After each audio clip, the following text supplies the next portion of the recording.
Hello everyone. तो आज हम करेंगे class 10th science chapter 11 electricity के PYQs क्वेश्चन। ठीक है, प्रीवियस ईयर के क्वेश्चंस। फर्स्ट क्वेश्चन है right SI unit of resistivity. तो SI यूनिट क्या होती है रेजिस्टिविटी की? ओम मीटर। ठीक है, इस तरह से हम इसको लिखते हैं, ओम मीटर। क्या होती है? Ohmmeter. State a difference between the wire use in element of an electric heater. तो कह रहे कि आपको डिफरेंस बताना है जो इलेक्ट्रिक हीटर के अंदर एक हम वायर यूज़ करते हैं और जो फ्यूज़ वायर के अंदर हम वायर यूज़ करते हैं। यानी एक तो फ्यूज़ होता है उसके अंदर वायर यूज़ होता है। ठीक है, फ्यूज़ है इसके अंदर एक वायर यूज़ हो रहा है। इलेक्ट्रिक हीटर है उसके अंदर भी एक वायर यूज़ होता है। ठीक है, तो इन दोनों वायर में क्या डिफरेंस है ये बताना है आपको। तो डिफरेंस क्या है? The wire use in element of electric heater has high resistance. जो इलेक्ट्रिक हीटर के अंदर होता है इस वायर की क्या होती है? हाई रेजिस्टेंस होता है और हाई मेल्टिंग पॉइंट होता है इसका। ठीक है, इसकी क्या होती है? High resistance and high melting point. और whereas a fuse wire has low resistance and low melting point. और जो फ्यूज वायर है इसकी लो रेजिस्टेंस और लो मेल्टिंग पॉइंट होता है। Question 3, list any two factor on which resistance of a conductor depend.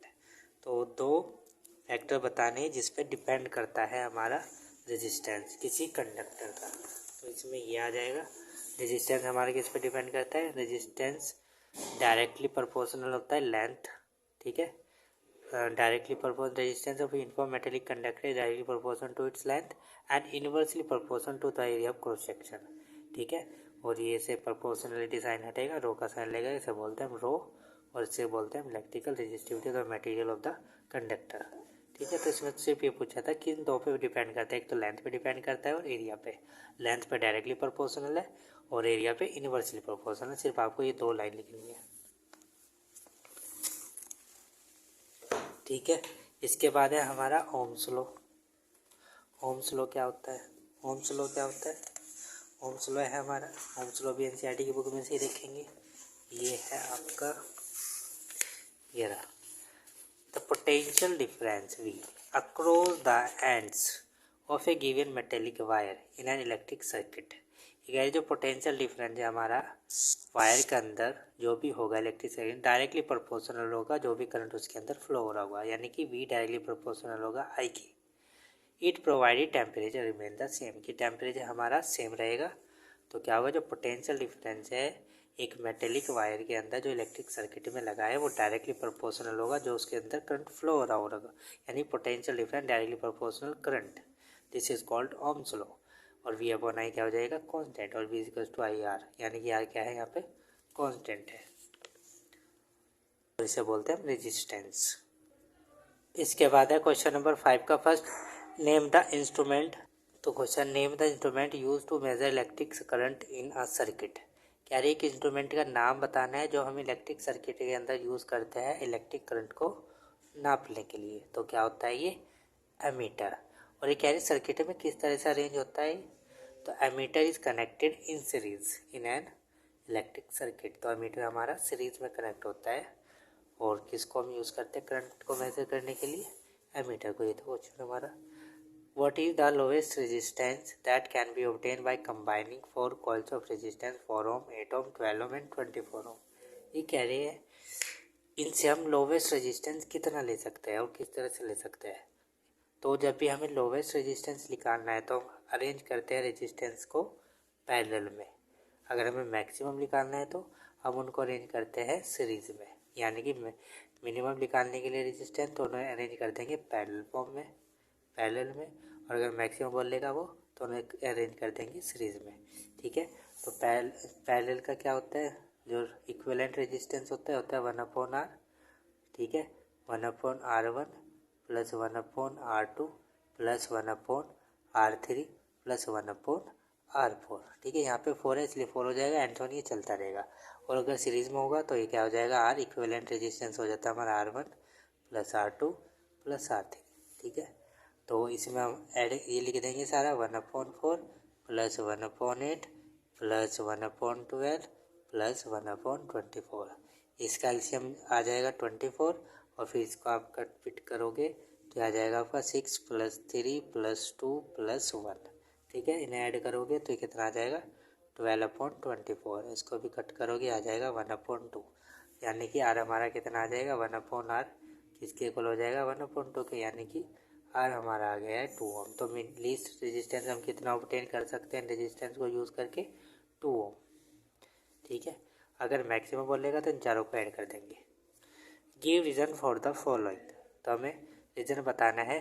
Tungsten use almost exclusively for filament of electric lamp, यानी कि electric lamp जो होता है उसमें टंगस्टन क्यों यूज़ करते हैं, तो टंगस्टन क्यों यूज़ करते हैं हम इसमें, because it has high resistivity and high melting point, क्योंकि इसका क्या होता है हाई रेजिस्टिविटी होती है और इसका हाई मेल्टिंग पॉइंट होता है, इसलिए हम इसको यूज़ करते हैं, आपको यही लिखना है।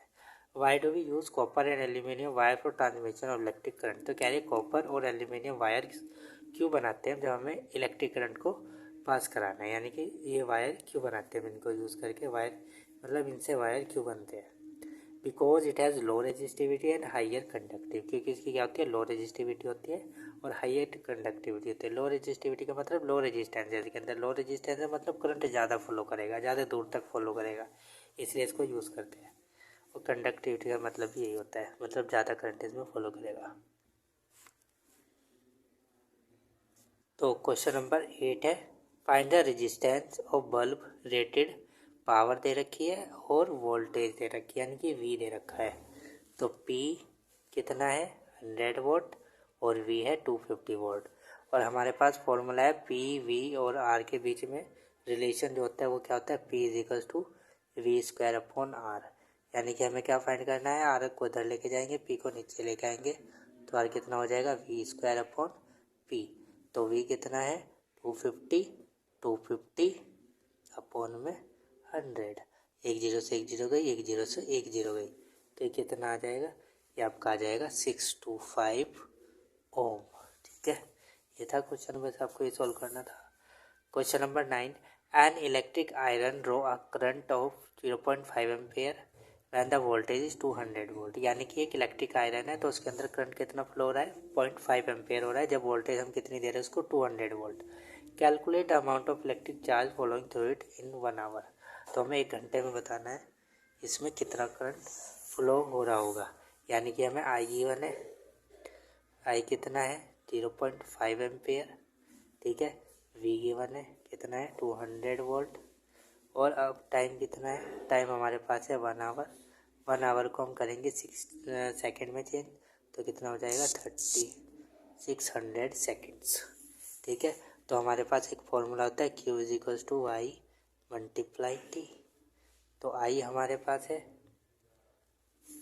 ठीक है, तो Q क्या हो जाएगा I × T, करंट कितना है 0.5 और टाइम कितना है 3600, और इसे नीचे अगर लगा पॉइंटेड आएगा तो 0, तो कितना आ जाएगा, ये आपका आ जाएगा 1800, यानी कि ये चार्ज हमारा इतना आ गया, चार्ज ही हमें फाइंड करना था इसमें। ठीक है, तो why are metals good conductor of electricity whereas glass is a bad conductor of electricity, give reason, तो कह रहे हैं मेटल गुड कंडक्टर क्यों है और ग्लास हमारा बैड कंडक्टर क्यों है, तो metals are good conductor due to having large number of free electrons and their low resistivity, तो जो मेटल्स है हमारे गुड कंडक्टर है क्योंकि इसके अंदर बहुत सारे फ्री इलेक्ट्रॉन्स होते हैं, और सेकंड इसकी लो रेजिस्टिविटी होती है, मतलब इसमें रेजिस्टेंस कम है तो करंट ज़्यादा फ्लो करेगा, इसलिए गुड कंडक्टर है। और इसमें क्या हो जाएगा, और इसमें कम हो गए फ्री इलेक्ट्रॉन, इसलिए इसमें कम फ्लो होगा ग्लास में। ठीक है, इसमें ये लिखना है। Why are alloy commonly use in electrical heating device, give reason, तो कह रहे हैं हम एलॉयज़ को क्यों यूज़ करते हैं, जो भी हमारे इलेक्ट्रिकल हीटिंग डिवाइसेस होते हैं उनमें हम एलॉय क्यों यूज़ करते हैं, due to their high resistivity and high melting point, क्योंकि उनमें हाई रेजिस्टिविटी होती है और हाई मेल्टिंग पॉइंट होता है, विच प्रोवाइड मोर हीट, जो हमें क्या देगा ज़्यादा हीट देगा, यानी कि कोयल से जो लगे हुए होते हैं हीटिंग एलिमेंट में, ठीक है, तो इनके अंदर क्या हाई रेजिस्टेंस है, हाई रेजिस्टेंस यानी करंट को फ्लो नहीं करने देने का, फ्लो नहीं करने देने का, यानी कि इसके अंदर क्या होगी हीट प्रोड्यूस होगी, क्योंकि बहुत ज़्यादा रेजिस्टेंस लग रहा है।